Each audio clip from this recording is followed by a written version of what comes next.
أعوذ بالله من الشيطان الرجيم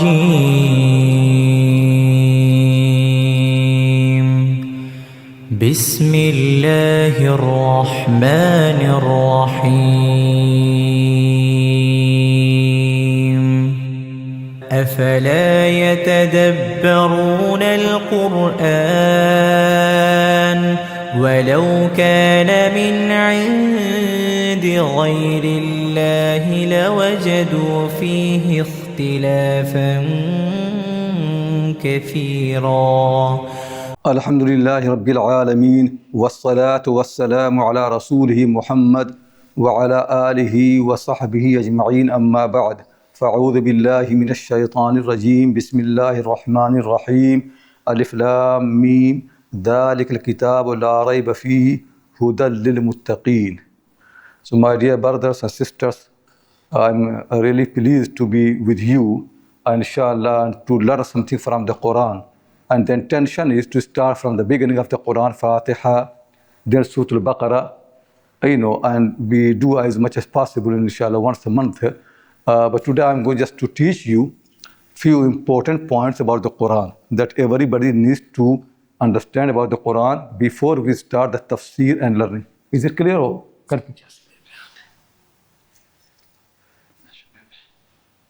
so today, inshallah, I'm going to just explain to you few points that people need to know before they make effort to start reading the Quran and understanding the Quran.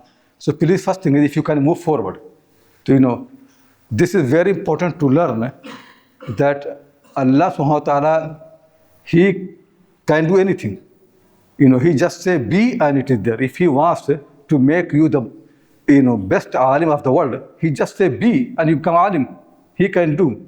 But the way He has made the law in this world is that He only gives people when they make effort. Simple matter.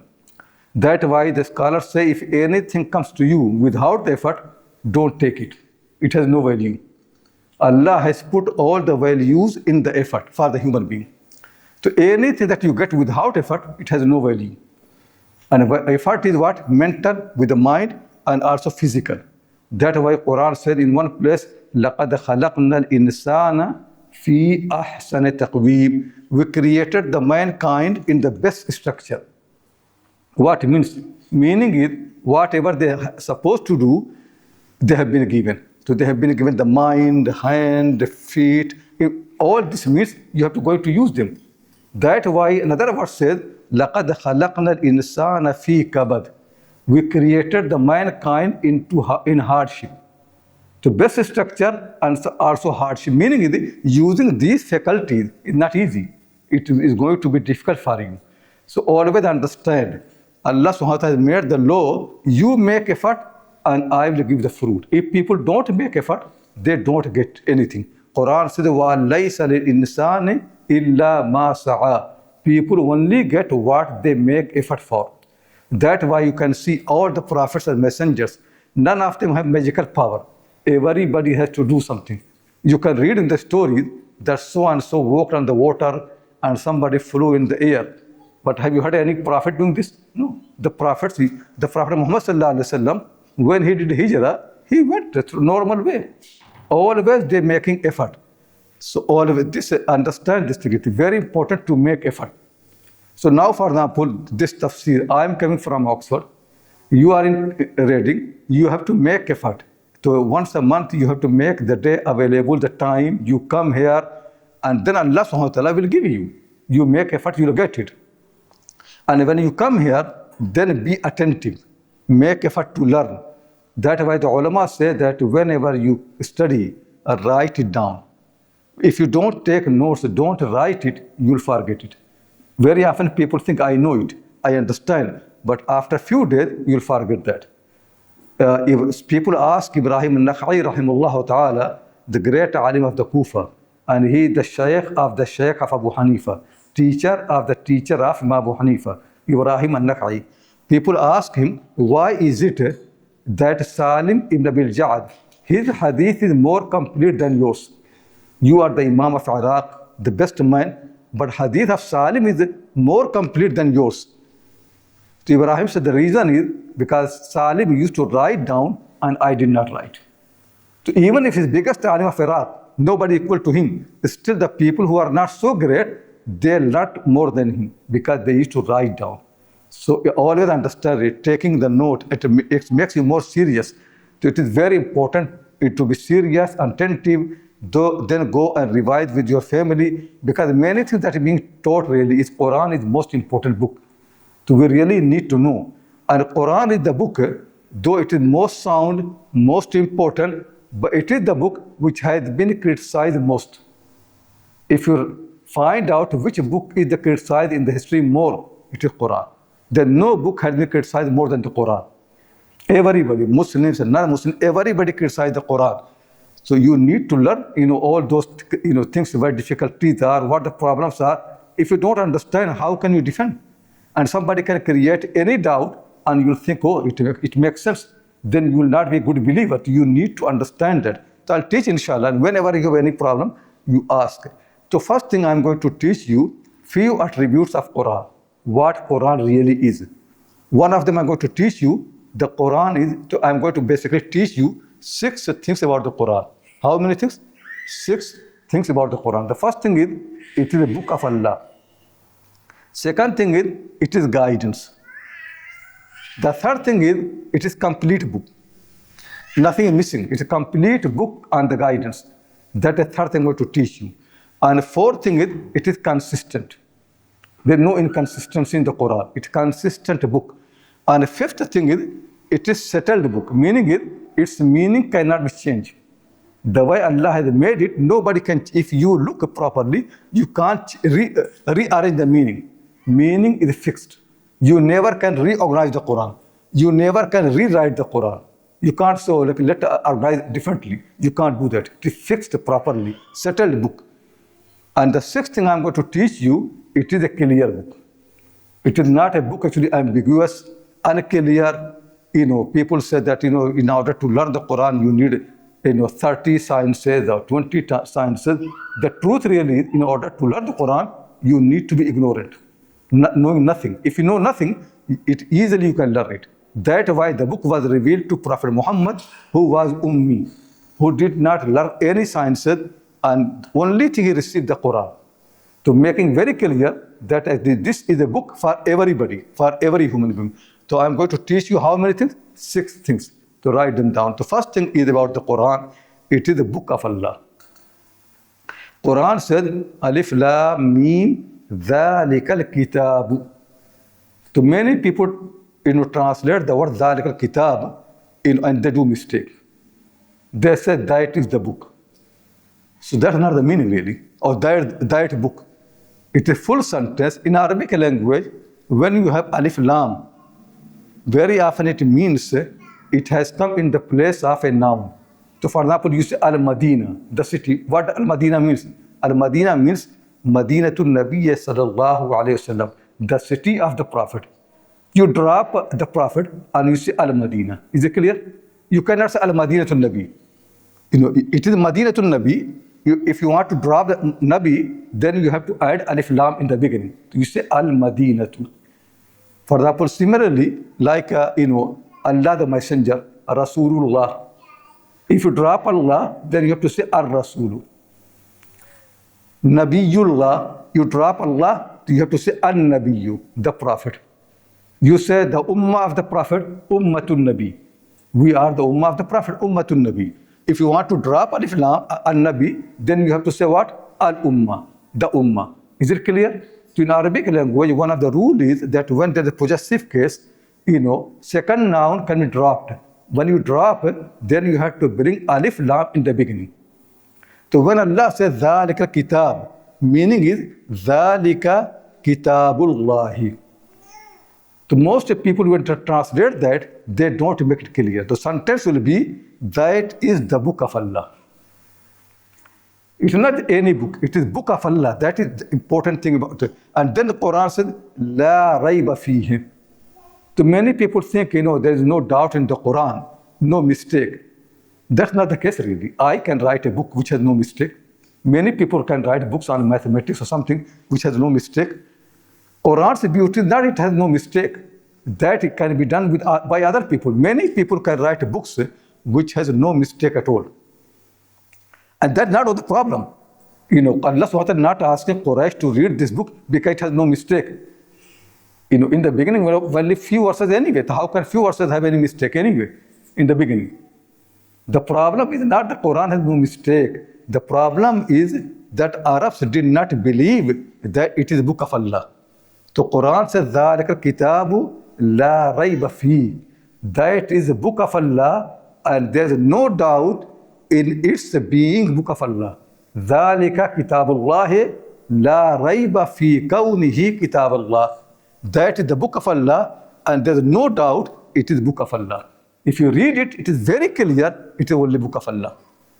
The people who came as a result of the Quran produced so many people, Abu Bakr, Umar, Aisha, Khadija.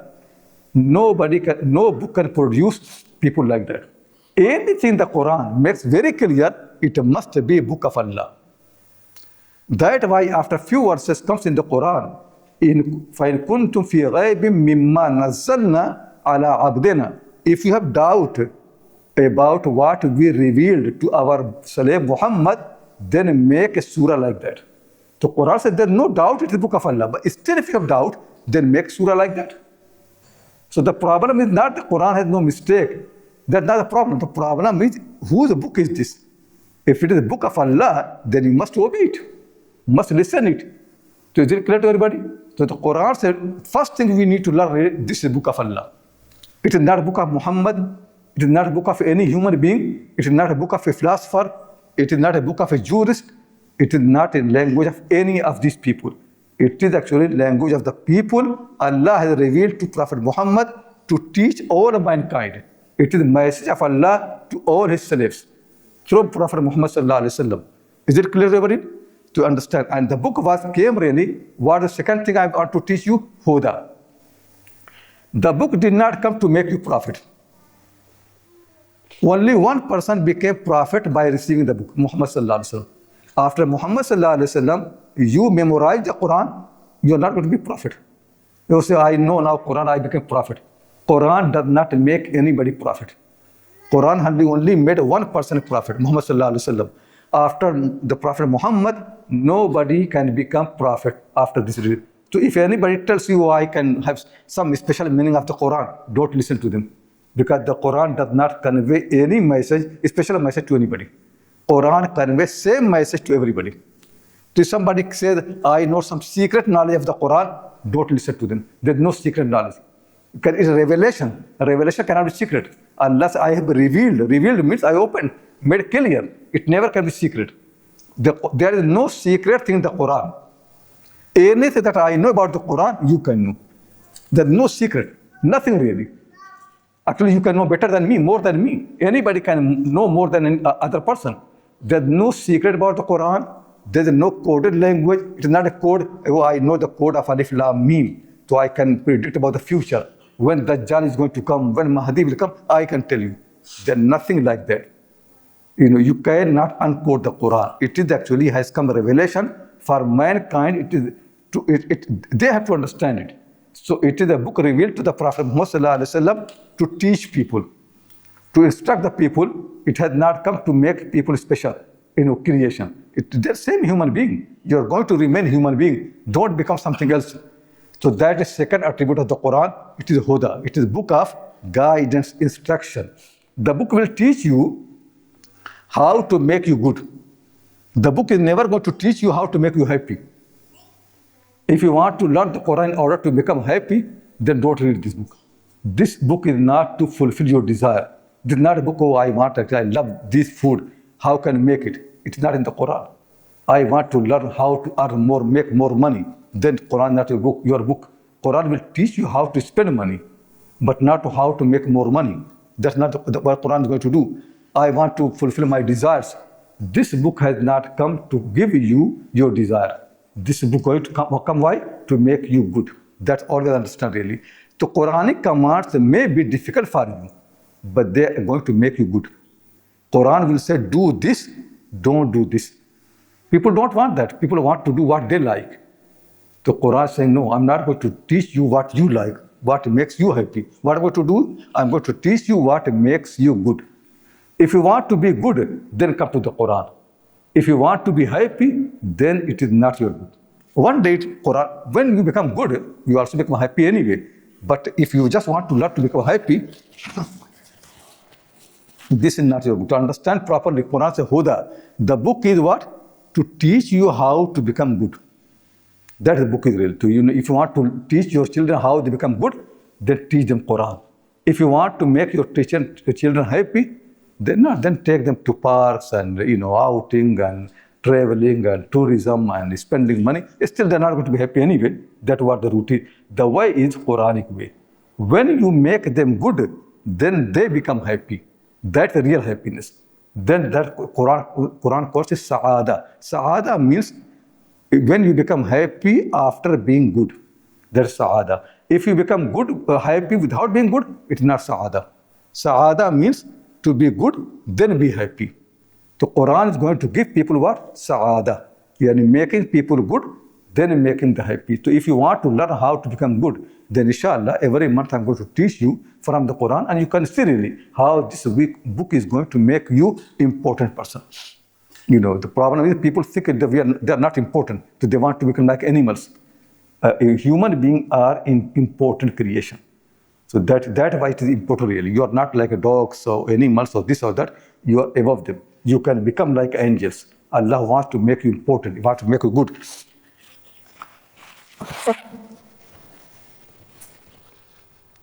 That's the second thing. First thing I taught you, the Quran is the book of Allah. It is not human book. Second thing I taught you, the book has come to make you good. Book of instruction tells you do this, don't do this. That's how it teaches. Because it's the book of Allah. Allah is the commander. He said, do this, don't do this. That's what you need to learn. But he explains everything. He will tell why he said do this, why don't do this. He will explain that. But the book is the book of instruction. Like when you want to learn driving. So you have driving manual. So they teach you what to do and what not to do. They're not going to teach you how to enjoy. This is not the purpose. The purpose is to teach you to make a driver. So purpose of the Quran is to make you a good human being. So Huda. And the third thing to understand really is the book is complete. Nothing is missing. So now any clever person says, oh, I have clever ideas. If you add my ideas to the Quran, then it becomes better. No. Your ideas will corrupt the Quran.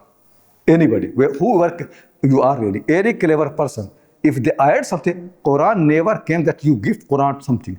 Quran only has come to give you. You take from the Quran. Allah is the giver. He is not taker. He does not want anything from you. He doesn't want anything from you to add it to the Quran. His book is complete. What you need to do is take from the Quran. The Quran has come to give you, not to take from you. So if any professor or any learned person said, oh, actually the Quran does not make sense, my explanation will create more sense. Then they are wrong. Quran is complete. Your edition actually is corruption. You're of your mind. You are corrupt and you want to corrupt the book. That you cannot give anything to the Quran. You can't come to the sun and so sun, you're great. But I have got certain ideas. If you add, then sun becomes better. Is it right? No, you can't add to the sun. Though sun is created and Quran not created. If you cannot add any idea to the sun and moon, how can you add anything to the Quran? Quran attribute of Allah. Nobody can add anything. Quran is what? Complete, kamil. So the third attribute of the Quran is kamil, complete book. Nothing is missing from the Quran. You cannot add. The only thing you need is to take from that, from the Quran. And the fourth thing I want to teach you, the Quran is consistent. Quran says, لو كان من عند غير الله لوجدوا فيه اختلافا كثيرا. If the Quran has been from anyone else other than Allah, then there would have been many inconsistencies in the Quran. Many inconsistencies. It is consistent. If it teaches you don't cheat, then that's what it teaches all the time. It does not change itself sometime. Like, your father will teach you don't cheat. But at certain occasion, your father will say, okay, my son, it is better to cheat here. It will be better for you. So sometime he will change his mind. So So he will teach good thing, but sometimes add something which is not consistent. Everybody like that. People are not consistent. Whenever they say something, I was once in India, in Bombay, and big Ali, Abu Hassan Nadwi and all these people. So somebody was there, a famous man, but I don't want to mention his name. So he great Mufti. So a businessman of Bombay came to him, asked him that, sometimes there are Hindu-Muslim riots in Bombay, and sometimes houses are destroyed and shops are destroyed. And ulama say that you cannot insure anything. Insurance is haram. So if we don't have insurance, then shops gone. We can't actually do it again. So this Mufti in front of me, he said to him, listen to me, go and insure your shops, do whatever you like, good for you. Don't ask any Mufti. And don't ask me to write because I'm not going to write it. But from inside, I'm saying to do this because otherwise your business cannot work. But don't ask any fatwa. So they think it is haram, but they can be inconsistent. If you ask the Darul Uloom of India, they will say to you, photos are haram. But they take photos. They will say, no, don't worry, you can do, but it is haram. So this you don't find the Quran. Quran does not do like that. Quran teaches consistently. So consistent. Actually, the Quran is so consistent. Quran says this book actually affirms the revelation before it. Allah is always consistent. Allah has taught in Bible, in Old Testament, New Testament, same thing what it was in the Quran. Worship Allah alone. Don't worship anybody else. That is same thing everywhere. Quran always said, don't do dishonesty. Don't cheat. Don't steal. Don't kill anybody. All of these things are same in all Allah's book. Quran is a consistent book. There are no inconsistency in the Quran. From beginning to the end. And Quran is telling, if you find any inconsistency, then you can say it in the book of Allah. It is not the right book really. The Quran said it is consistent book. So these are four things I explained to you. The fifth thing is it is settled. Allah subhanahu wa ta'ala revealed this book to Prophet Muhammad sallallahu alaihi wasallam, and what the Prophet sallallahu alaihi wasallam has done, the Prophet understood the Quran. That actually, and it has been revealed in his language. So his people also understood what it means. Every single thing they understood really what it means. So they understood properly, and the Prophets have understood properly. That what we need to do really. For every single verse of the Quran, we need to make effort how the Prophet Muhammad sallallahu alaihi wasallam understood it. The first thing. If your understanding different from his understanding, then you are missing something. The first thing you find out how the Prophet understood the Quran. Then second thing is, my time is different from his time, how I'm going to apply to my life. Yeah, this second thing. Your society is different, your time is different. So you can't do exactly all the same thing. You will differ, but that is second step. The first step is to find out what exactly Quran means, how the Prophet Muhammad understood it, how did he apply to his life. The second thing is how I am going to apply to my life, to my time. That second step you need to do. And every clever person, they can do these things easily.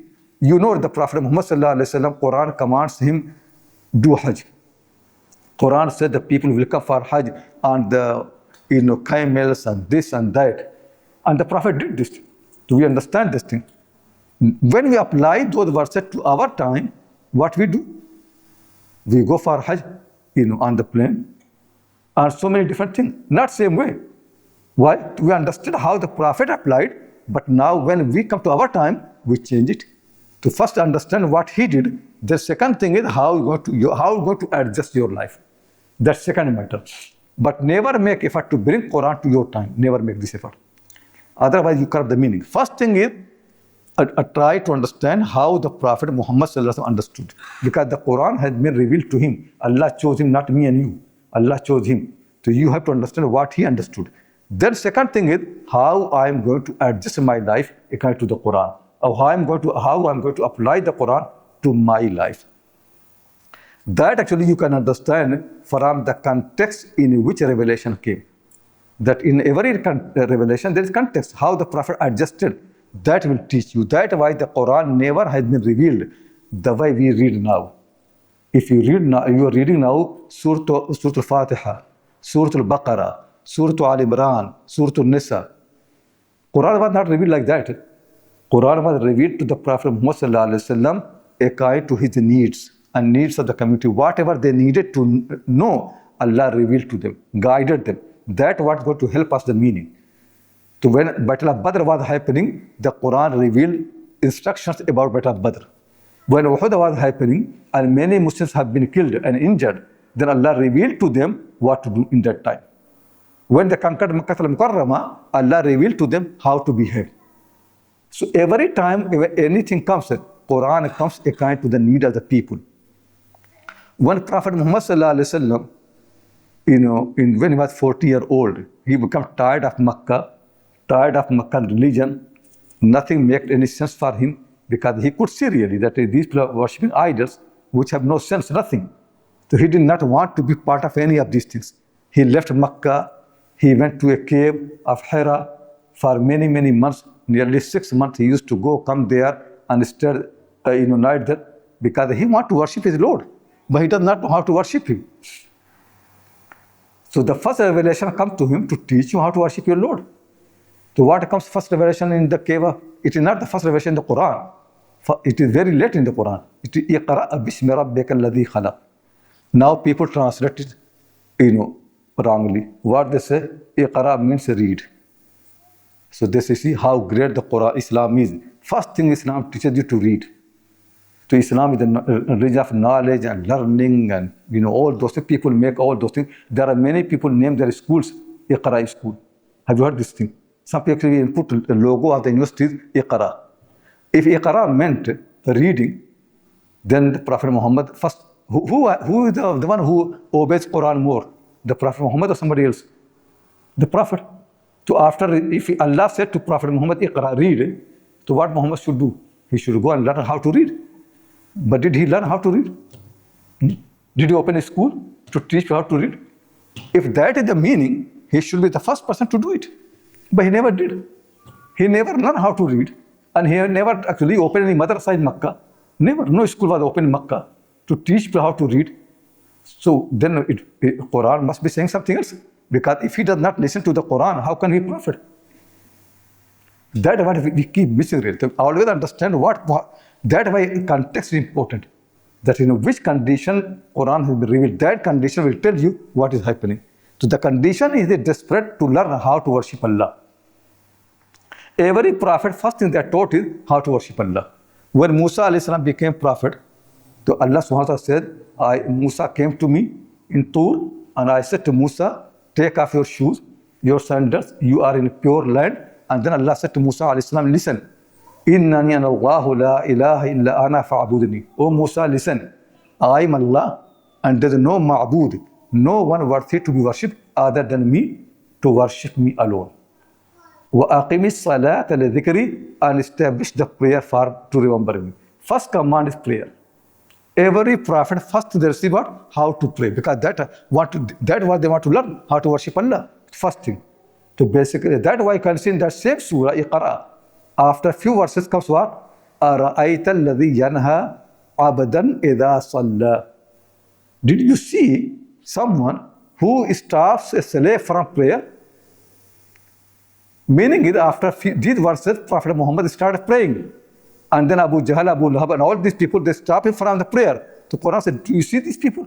You want to pray, and they stop you. But in that surah, there is no prayer. So why Quran said, Ra'ayta alladhi yanha abdan idha salla? So we are missing really. Missing what meaning? Missing meaning is, Iqra bismi rabbika alladhi khalaq. Iqra means, Iqra il-Qur'ana. Read the Quran. Because after that is coming, Surah Al-Qadr. Inna anzalnahu. We have sent it down. What is it? What who? What did what Quran not mention? It means in the previous surah it must be Quran. So actually the meaning is Iqra il-Quran. Read the Quran, and Allah says, I sent down the Quran in the night of the Qadr. Inna anzalnahu. If there's no noun, how can we pronoun? Every pronoun needs a noun. So when you say Inna anzalnahu, who must refer to a noun? A noun is understood in the Quran. Iqra. Read the Quran. Read Quran where? In the prayer. Iqra al-Quran. That's why Quran says, فَإِذَا قُرِئَ الْقُرْآنُ فَاسْتَمِعُوا لَهُ. When Quran is read in the prayer, reading of the Quran is basically came to be read in the prayer. So there are many things we do in the prayer. What we do in the prayer? Standing. Is it like that? When you pray, you stand. You do ruku, you do sajda, you also read the Quran, or you do tasbih. In Quran, each of them have been used to mean the prayer. Quran said, Ya ayyuhal muzammil qumil layla. O Muzammil, O Prophet Muhammad, stand in the night. What standing means? The prayer. The Quran says stand, it means a full prayer. Sometimes Quran said do ruku. There's no prayer with ruku. It's a whole prayer is, ruku. Sometimes Quran said do tasbih, means the prayer. The Quran uses one word and it means the whole thing. Like, you see somebody coming from far, Shazam is coming. You say, I have seen Shazam. But you only saw his face. But his face means the whole thing.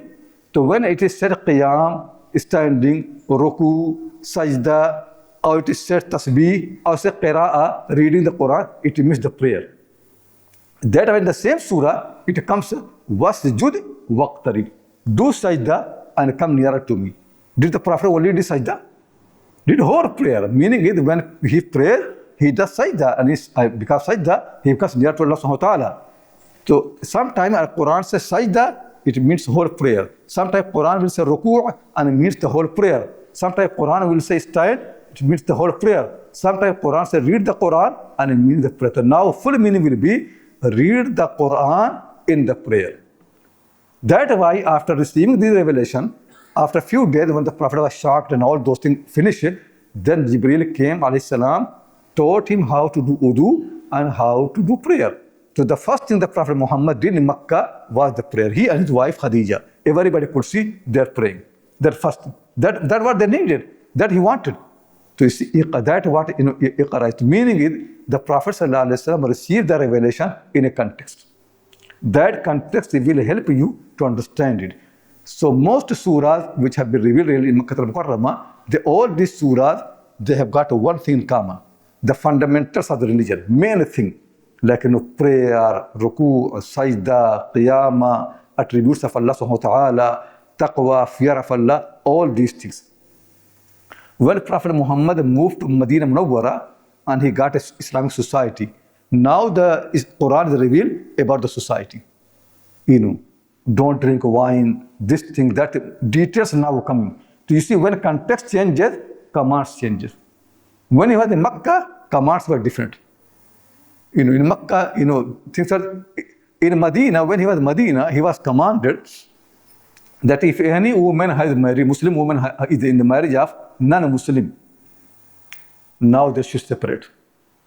When it came in Medina very late, after Hudaybiyah, when the Prophet Muhammad was able to arrange a marriage of the women, then he got command that now separate these women from their husbands and marry them to someone else. But this command was never in Makkah. His own daughter was married to an unbeliever, to kafir, and he never separated. All of these, many in Makkah, Muslims are married to non-Muslim women, Muslim women are married to non-Muslim men. It all mixed. And the Quran never asked to change. Why? Because that was different context. If Prophet Muhammad has asked these women to leave their husbands, what he will do with them? Where are going to take them? How is he going to give them shelter? There will be a problem. But when he became able to arrange their marriage, provide them protection, then Quran was revealed.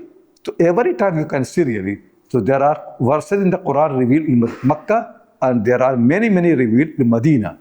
That is very important to learn really, because they will tell you that what the context is.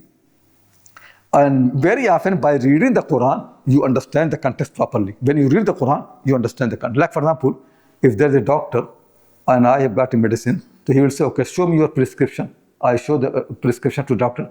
He'll say, oh, you got this disease. How he knows? He knows from prescription. From Quran, you can know really what was the condition of the Prophet. What was the condition of the Muslims that time. You can understand from the verses of the Quran. There are many details really like that. So anyway, simple matter is, the Quran that we read now, this is not how it was revealed to the Prophet Muhammad. It was revealed in a different order. Every time when Jibreel used to bring to him the Quran, few verses, Jibreel also would instruct him, O Muhammad, put these verses in this surah after these verses and before this one. They are not going to put together. They are putting in different places. So the Prophet Muhammad never can have completed Quran because every time new verses come, they change the order. It keeps changing all the time. He does not know really what will be the last. That's why he never was able to make one book. Because until he dies, Quran never complete. He does not know. Any new verse can come and it can be from anywhere. It's impossible that to him. When he died, passed away, sallallahu alaihi wasallam, then there's no possibility of any addition, anything to be added. And when he passed away, the first thing happened is many Arab tribes, they refused to pay zakat or they refused to be Muslims. So many problem happened. So the first thing Abu Bakr Siddiq did, he did jihad fighting against those tribes. And in those fightings and jihad, many people who knew the Quran by heart, they were killed, become shaheed. Then Umar al-Khattab anhu came to the Prophet Muhammad sallallahu alaihi wasallam, to Abu Bakr Siddiq, and said, "Oh Abu Bakr, my fear is if many of these battles happen, then people who know the Quran, they will die. So Quran will finish. So you need to now put Quran in one book." The Prophet Muhammad did not do because he was always expecting new verses to come. Now there's nothing, and now you can make one Quran. So Abu Bakr Siddiq was hesitant. He said, "How can I do something what the Prophet did not do?"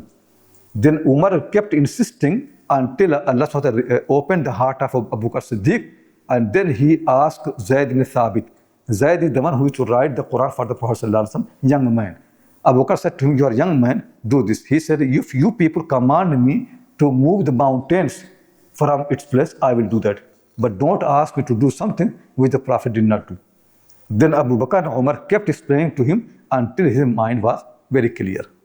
So then what Zayd did, he got all the written document of the Quran from everywhere, and also people who knew the Quran by heart, and he knew, and put in that order as the Prophet used to read.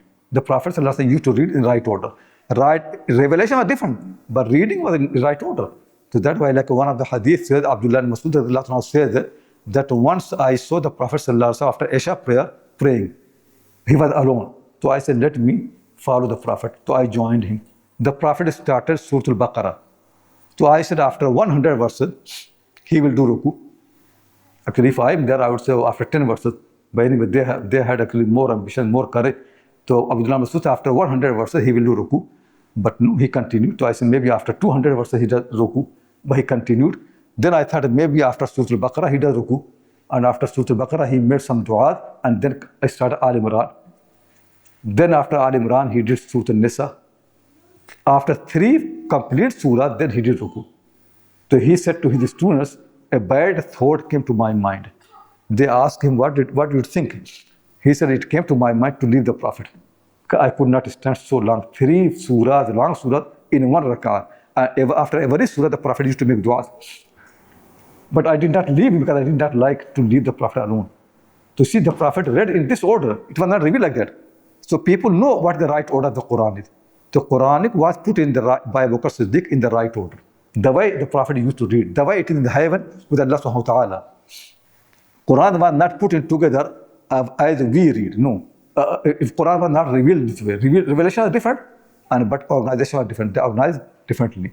That's how it did. But they never needed that. This was the master copy kept with Abu Bakr Siddiq. But they never needed it because everybody knew how to read the Quran, what the beginning, what that. Everybody knew memorize. Then after Abu Bakr died, that master copy came to who? To Umar. He became Khalifa. He kept, but he never needed. Because everybody knew the Quran by heart, reading like that. There's no need for that. When Umar was killed, then his copy came to his daughter Hafsa, who is the wife of the Prophet sallallahu alaihi wasallam. She got the copy of Umar. And nobody asked her anything. When Uthman became Khalifa, in his time, in the hadith in Bukhari Muslim, in his time, Muslims were fighting war in Armenia and Azerbaijan. Now Armenia is no more Muslim, Azerbaijan is still Muslim, but in the time of Uthman, both countries were conquered, both became Muslim. Armenia and Azerbaijan, hadith in Bukhari Muslim. When these people became Muslim, the country under Islam, many new people became Muslim. They are not Arabs. So now they got the copy of Abu Bakr Siddiq, people bringing it, same Quran, but when they read it, they read wrongly because it's not their language.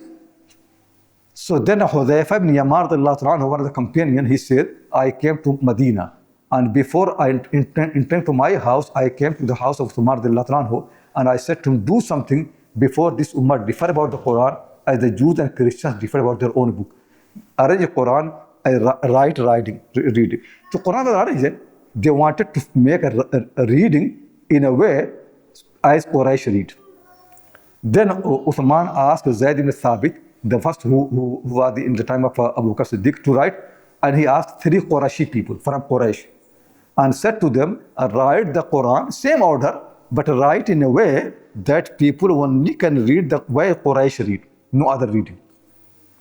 And there are 3 Qurayshi, they will tell you. Because Zayd was not from Quraysh, Zayd was from Ansar. So 3 people from Quraysh and 1 Ansar. Zayd was chosen, why? Because he to write revelation for the Prophet ﷺ, and he's the one who wrote for Abu Bakr Siddiq, the master copy. So he was chosen, but 3 other people were there to make sure that when he writes the way Quraysh read. That's how the Prophet ﷺ read, and that's how Quran be revealed. So then Uthman made 6 copies, and then he sent each copy to major city, Kufa, Basra, here and there, and then everybody was commanded to follow this writing. Is it clear to everybody? So Quran was revealed in a different order, but put together in order of the book. At that way it is all connected from Surah Al-Fatiha, then Baqarah. So now 2 things will help us to understand the Quran. First thing is, what will help us to understand the context of the Prophet ﷺ.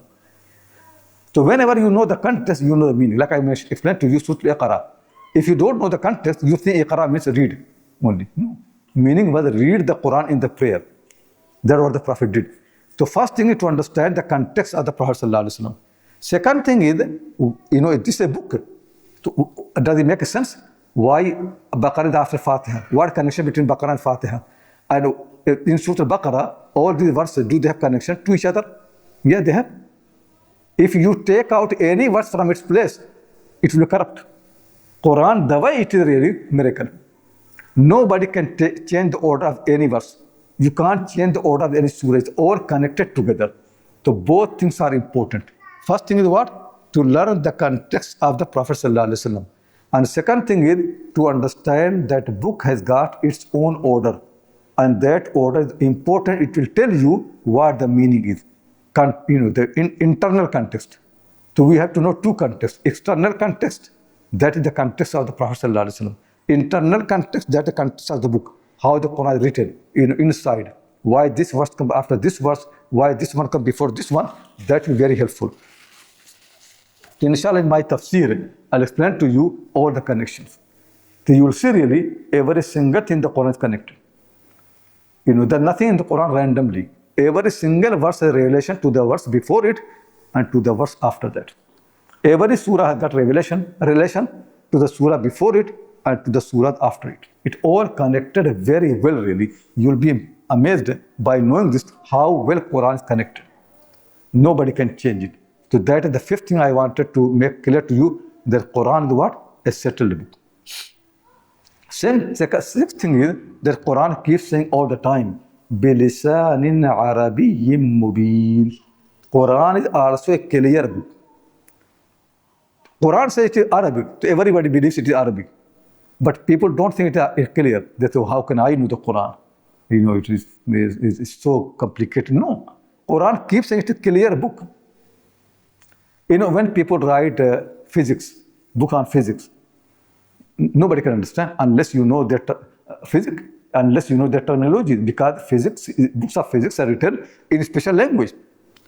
If somebody writes a book on the fiqh, Islamic law, the Quduri, you can't understand so easily. You have to know really what terminology they use. They use fard, wajib, sunnah, mustahab, haram, halal, so many things. If you don't know those terminologies, you never understand.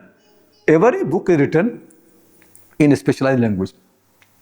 Everything. When people read mathematics, specialized language, special language. Philosophy, special language. Logic, for example, when you say hadith marfu', what marfu' means, do you know? You cannot know. You have to know really what it is, special language. If you look in dictionary, you never know. And same marfu, people of grammar use also, this noun is marfu'. What does it mean? It's a different meaning. Special languages are different. Specialized languages are technical languages. Languages made by the people for a purpose. Quran never has any specialized language. Quran has been revealed in the language of the people, common people. Is that clear for everybody? Quran is not revealed in the language of the fuqaha, not in the language of grammarian, not in the language of philosophers, not in the language of the logic people. Quran has been revealed into which language? Language of the people, your language. What people understand. That Quran says, بِلِسَانٍ عَرَبِيٍّ مُبِينٍ. You read it. I tell you, nearly more than 80% of the Quran you understand easily. Even if you read in English, Urdu translation, you will understand. It's about Allah, about His power, majesty, mercy, rahmah, kindness, about akhirah, paradise, hellfire, all these things, about sabr, patience, thanking Allah. All of these things are common meaning. Everybody knows what they mean. Quran says, لَإِن شَكَرْتُمْ لَأَزِيدَنَّكُمْ. If you thank, I will increase my favor. Who doesn't understand this? Quran says, those people who have taqwa, they'll get paradise. Is it any difficulty to understand this thing? Quran says, the people who are believers, they are successful. Those who pray, those who spend money, those who protect their private parts. Is it difficult to understand this thing? Anywhere you read Quran, it's all language of the people. Yes, there are certain verses in the Quran which belong to the laws. So language of the law is always difficult anyway. Though sometimes maybe when Quran explains to you inheritance, when somebody dies and you inherit the property, that will be difficult for many people to understand how it works. That you can ask people. But nearly 80 or maybe 90% of the Quran is in people's language. You need to make yourself familiar with that language. Read it. First time you will read, you will understand 60%. Second time you will read, you understand 70%. Then 80%. You will see. Because when you become more and more familiar, you understand it. So these classes like I am going to do, it is just to help you to understand yourself. We want you people to be connected to the Quran. We don't want between you and your Lord any third person. It is your book. Allah has revealed to you. He wants you to understand. He wants you to obey Him. But if you always got somebody else to explain to you, you are not talking to your Lord. Allah is talking to you. You need to learn from Him. Is it clear to everybody? So these are 6 points you keep all the time in mind. First thing is, Quran is the book of Allah. And there's no doubt it is the book of Allah. The first thing. Second thing, Quran is the book of instruction, Huda. It has come to teach you how to become good, not how to become happy. That's second thing. And the third thing is, it is a complete book. Complete book. There's nothing missing. Fourth one is, it is consistent. There's no inconsistency. And the fifth thing, it is settled book. The meanings are settled. You can't create a new thing. And the sixth thing is, it is clear. Quran keeps saying, بِلِسَانٍ عَرَبِيٍّ مُبِينٍ. Quran says, we explained to the people, we made everything clear to the people. So anyway, alhamdulillah, I've been saying so many things. Now, if you have any question, you can ask. Please, if you have any question, please ask. Okay, start with sisters first.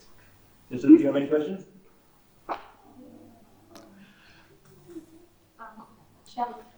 Yeah, say a little loudly so I can hear. Wa alaikum salam, yeah. Thank you so much for coming. Jazakumullah khairan, yeah. Sheikh, I wanted to ask, you mentioned about the Quran compilation. Did you say that they had sent multiple copies to different parts of like the Muslim lands? So they gave one copy or they gave more? Sir, can you say again? So Can, when Osman, yeah. he compiled the Quran, Yeah.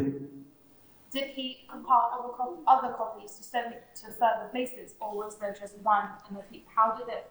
Because I know there's different riwayah. How did that work out? Yeah. So first thing understand really is the way we read the Quran arrangement, that is from Allah. He revealed to the Prophet Muhammad to make like that. So revelation came differently, but when the Prophet Muhammad read in the prayer, he read in this order. And this is how people memorize. Otherwise, could not memorize it. Abu Bakr Siddiq, what he did? He put the same order as the Prophet used to read in one book. Because now there's no new revelation. So he make them one book. What Uthman has done, same thing, but he made sure that people read as Quraysh read. That's what his intention was. So he made 6 copies. How many? 6. He kept one with himself, and 5 he sent to major cities in Islam, like Kufa, Basra, Sham, all these. And then he commanded all the people, now copy from this. Because if you're going to teach people, they are not Arabs, they will do mistake. If you copy this one, then it will be consistent. But even the Quran, which was the Uthman one, still it has more than one possibility sometimes. But that's fine, because meaning does not change. For example, when Arab used to write words, they did not write alif and waw and ya, because vowel, they don't. So for example, when they write Maliki, Yawmiddin, they will not write mim, alif, lam, kaf. How they write? They write mim, lam, kaf. So when you write mim, lam, kaf, according to Arabic language, you can read it differently. Some people read it Maliki Yawmiddin, Malik means owner. Some people read it Maliki Yawmiddin, which means the king, king of the day of judgment. Some people read it Malaka Yawmiddin, Allah owned the day of judgment. It's all same thing but different variation. So Uthman's writing was Quraysh reading, but Quraysh themselves differ.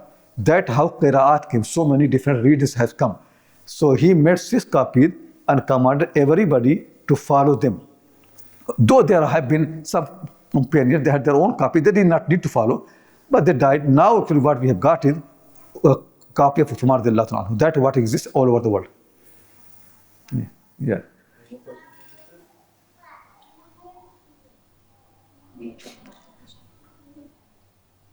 There's no. Wow. When Quran was compiled after Prophet passed away, so was it only few Sahabas had the copies of the revelations, or is that certain Sahabas who only have certain Sahabas have copies of those revelations, or you collected from different people or different Sahabas or different places? Yeah, so when the Quran was revealed to the Prophet ﷺ, he made sure to keep a written document. So every time it is revealed, he will ask someone to write down. He did not write himself. So he will dictate and the companion will come and write down. And the Prophet used to write on the leather and this and skins and put them separately. Every revelation separate, but right order. Wherever Jibril said, he will put that in a huge book basically. So many writings and all those things. And then he used to read them in the prayer. And Arabs were very good in the memory. All those initial people who are in the beginning of civilization, they don't use writing more, so they rely on their memory so much. So they knew they could memorize many things, by heart. I tell you a story which help you how people knew things by heart. Amazing. It's miracle really. One of my teachers, he said in the classroom, you people read the beginning of any poetic verse in Arabic, Urdu and Persian, I will complete it. And then all the people in the classroom said one thing and he completed. Anything you say, he will make it complete. So that's how people have memory. The story is, in India there was a big king, many people know his name, Akbar. Have you heard his name? Akbar, the great Mughal emperor. He was not learned, but he has got learned ministers.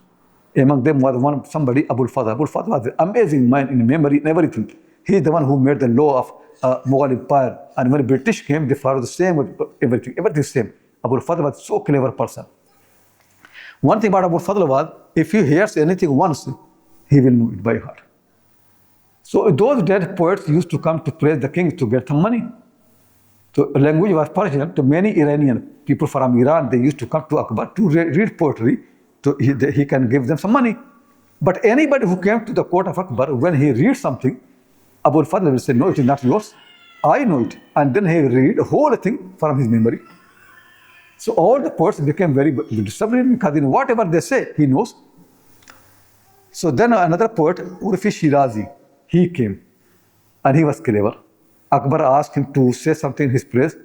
To Urfi said, okay. And Urfi read the poem, half of the poem. He left half. Akbar said, complete it.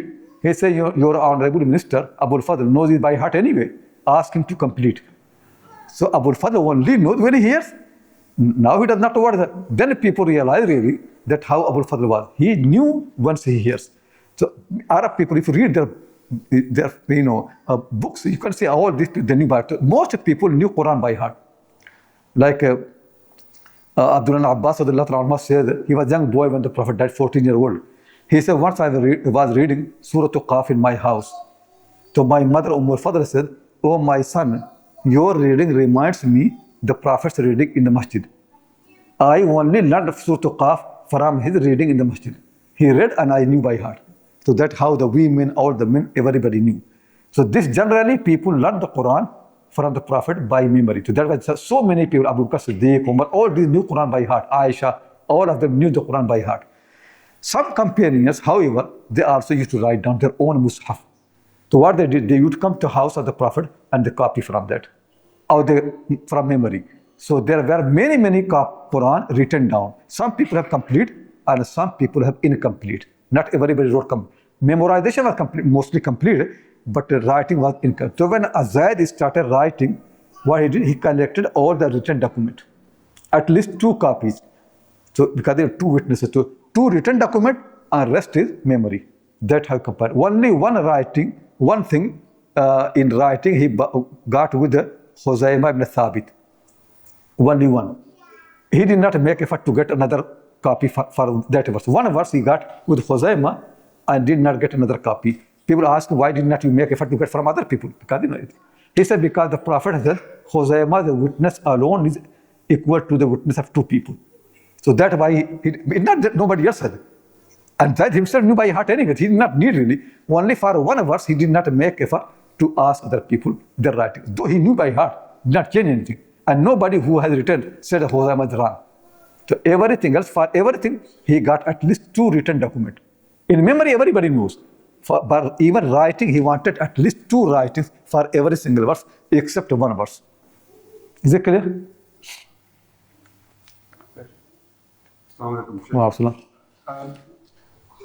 So in our private study, how should we think about reading and trying to understand the Quran? Is it just, do we just look at translation, or obviously we start the Quran, but obviously we look at translation, Tafsir, we look at Sirah. How do we link all that up together?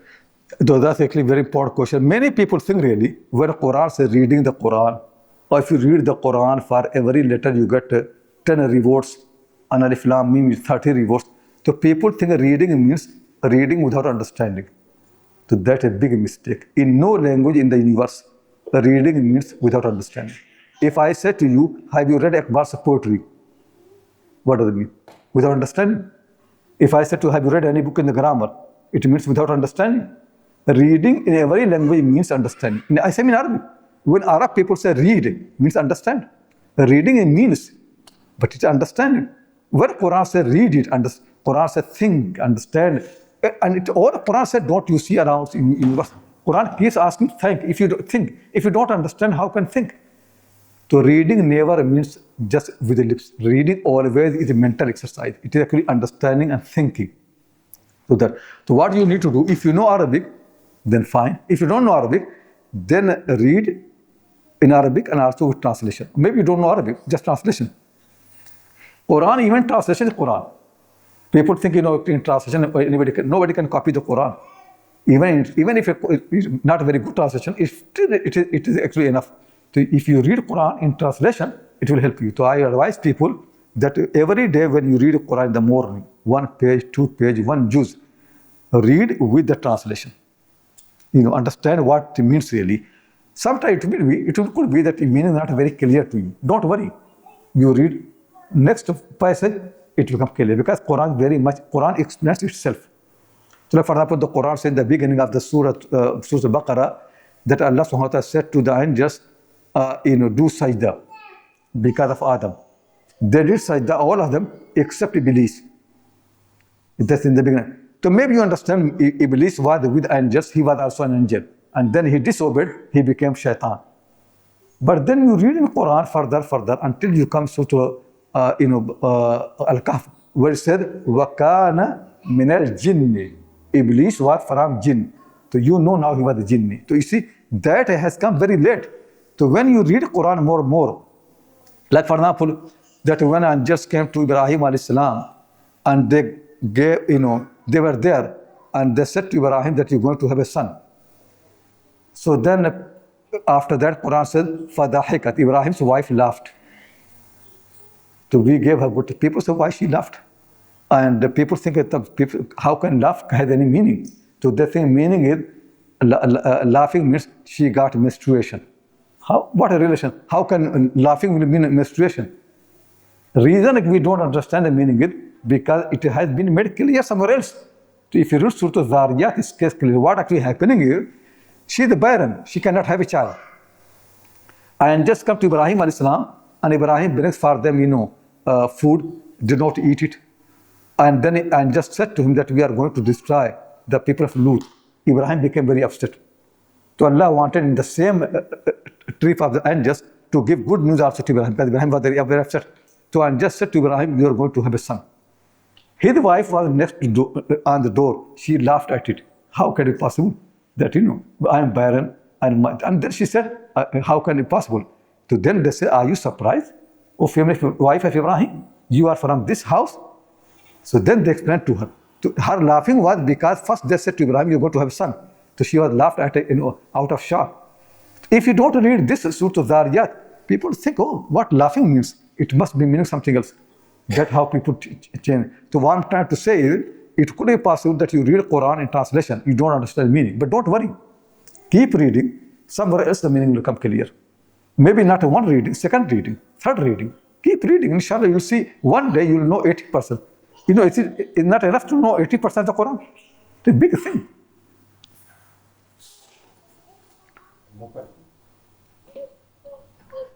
Anything if you don't understand, always ask it. Asking makes you everything clear. Yeah, you have questions. We understand the Quran was revealed to Prophet Muhammad sallallahu alaihi wasallam over a period of time. Yeah. And it was revealed in pieces as well during that time. But then the way it's been compiled, the first verse which revealed was Tafsir al-Nadwi. Then it started Surah Fatiha, right? So is there any hikmah that the way it's been compiled is not been compiled in order that it revealed to Prophet Muhammad sallallahu alaihi wasallam and then done? Yeah, so that I can explain to you, but maybe I was not very clear. First, you understand Quran a book. Book. Quran keeps calling it what? Book. You know what a book means? Book means it has starting. It moves from one point to the other point to the other point. If you write a thesis for the university, PhD, you have to organize it. You can't write any chapter anywhere. One chapter, from that chapter you move to second one, from second one to third one, fourth. Quran is a book, meaning it has central theme. And each chapter has their own theme. And from one chapter, surah, you move to the second surah. From second surah, third surah. So like for example, Surah Al-Fatiha, like a preface, introduction to the Quran. Everything in the Quran has been summarized in Surah Al-Fatiha. There's Surah Al-Baqarah comes, Surah of the Iman. There's Surah Al-Imran comes, Surah of the Islam. There's Surah Al-Nisa comes. Why? Because when you have Islam and commands, very often people are very careful to, care for the rulings about the strong people. But they ignore weak people, like women, they don't care. So, like in India, if you go to India, when somebody dies, all the properties go to the male. They never go to the female. So weak people always have problem. So Quran, Allah reveals Surah Al-Nisa to complete the Al-Imran, that you have Islam, but your Islam will only be complete if you think about the weak people. The rules about the women, about the orphans come where? In Surah Al-Nisa. There's Surah Al-Ma'idah comes to complete the whole Quran. So it is actually a book, very well organized, every chapter with heaven, and that's how we did. When it came to the Prophet Muhammad sallallahu alaihi wasallam, it did not make sense to be in this order, because his life is different. In his life, he needs a prayer, he needs something else. So, like for example, if I give a speech about the prayer in reading, so I'm not going to start from Fatiha. I'm going to read a verse from Surah Al-Mu'minun, Qad aflaha al-Mu'minun, one verse from Surah Al-Ma'arij about the prayer. I'll select from here and there, according to the need of the community, audience. So similarly, the Quran was revealed to the Prophet Muhammad according to the need of the audience. So from that book, Allah selected few words from here, from there, revealed. Second time they need something else, revealed. But putting back is same as in book. Like for example, if you read there Bukhari, and now we are talking, in Bukhari there is hadith about divorce. Let's see it. And you go and chapter divorce, find it. You're not going to look from beginning. So that's how the book is. Allah subhanahu wa ta'ala has made it is book, complete book from beginning to the end, right order. But when it was revealed to the Prophet Muhammad, Allah selected sections from that, parts from that, to reveal to him as he needed. But then Allah commanded him, put it back as it is within the heaven, in that order, until it is complete. Is it clear to everybody? Yeah, it is actually Musnad Ahmad hadith. So meaning is the Quran is the way we read that how it is in heaven with Allah. When it was revealed to the Prophet Muhammad, it was revealed according to his need. But he was commanded to put it back as it is in the heaven. So when they memorized the Quran, they did not memorize as it was revealed. They memorized as in the heaven. So they, all the time they used to read in Taraweeh everywhere from this order. Like I said to you, Abdullah Masood, he said, I followed the Prophet. He read Baqarah, Al-Imran, al-Nisa. That's how we read. The same thing. So the Prophet never read the Quran according to revelation way. He always read in this order. Is it clear to everybody?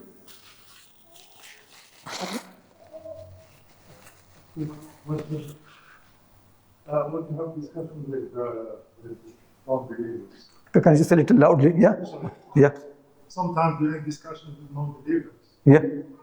and you say that the Quran cannot be changed. Yeah. It's being protected by Allah. And within the discussion, you have talk about previous books Yeah. where you know that they have been modified. Yeah. And the immediate question is, how come Allah did not protect those books at the time, and now they're protecting Quran? And it's always difficult to find. Yeah, the reason actually is Allah subhanahu wa ta'ala said very clear in the Quran. So Arab people used to ask the Prophet sallallahu alaihi wasallam, bring a miracle, bring a punishment if we don't believe. So Allah is saying, there's no need of punishment. There's no need for a miracle. This Quran will remain forever. So the previous prophets, what happens is, they were a messenger, they're prophets. But every time new prophets keep coming. So if people actually change, he will correct. New revelation will come. So if Allah allowed the change, because Allah wants to test people. Are they honest or not? They're not honest. They keep changing their book according to their own desire. So then a new prophet comes, he corrects. Then new revelation comes, keep coming. Since the Quran has no revelation after that, and after Muhammad there is no prophet, Allah took on himself that I am going to keep it as it is. That Allah said, there's no need to any of a miracle, nothing else. So now that we don't need a prophet. If a new prophet comes, he has to follow the Quran. He can't have a revelation better than the Quran. But before that, prophets used to come. People needed prophet all the time. That's why Allah let them to change, to make very clear that this is how you do. You people do. When it is left to you, you corrupt it.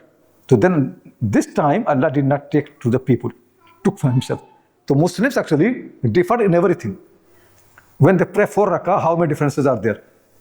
Muslims have dispute like anybody else, difference like anybody else. Only thing they don't differ is about this Quran. Allah kept it. If Allah had left to the people, there was problem. Anything that Allah left to the people, problem. Allah chose you for you, your mother. Do you want another mother? Allah chose for you father. Do you want to change him? But Allah left you to choose wife. But then what happens? Everybody wants to change the wife. They're not happy. Even they choose, actually, they make effort, they make friendship, and they say, oh, I'm not going to marry unless I fall in love and find and choose myself. Okay, you choose 10 years, you spend to choose. And then next day you want divorce. Somebody, two of my students in Oxford, both in Oxford University, they have been in love for a few years. Desperate to marry, they ask me, we want to do nikah and this thing and that, because we can't live apart, we love each other and all those things. And then they got married. And then before Walima, they said to me they want to divorce.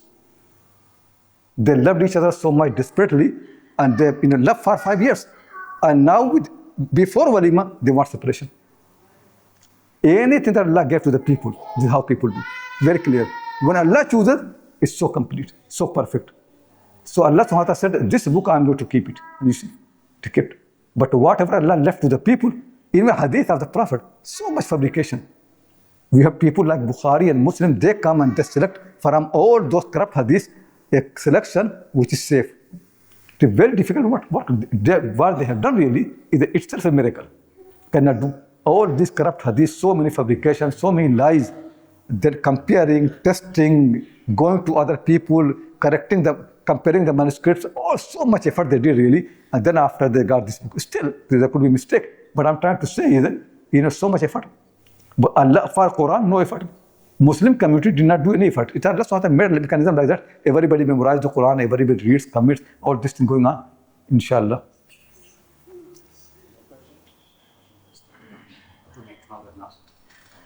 So we'll stop there for today. Inshallah, next class will be on the 14th of June. Yeah, write down on pen. When you come, take the pen. So on 4th, inshallah, I'm going to start Surah Fatiha. And you see really how it is consistent, how it has order, how move from one point to other point, what the central thing in Surah Fatiha is, and how all the verses are connected. That I'm going to teach you. So you have to write down what it means. Then you can teach your family, inshallah. وإذا جاءهم أمر من الأمن أو الخوف أذاعوا به ولو ردوه إلى الرسول وإلى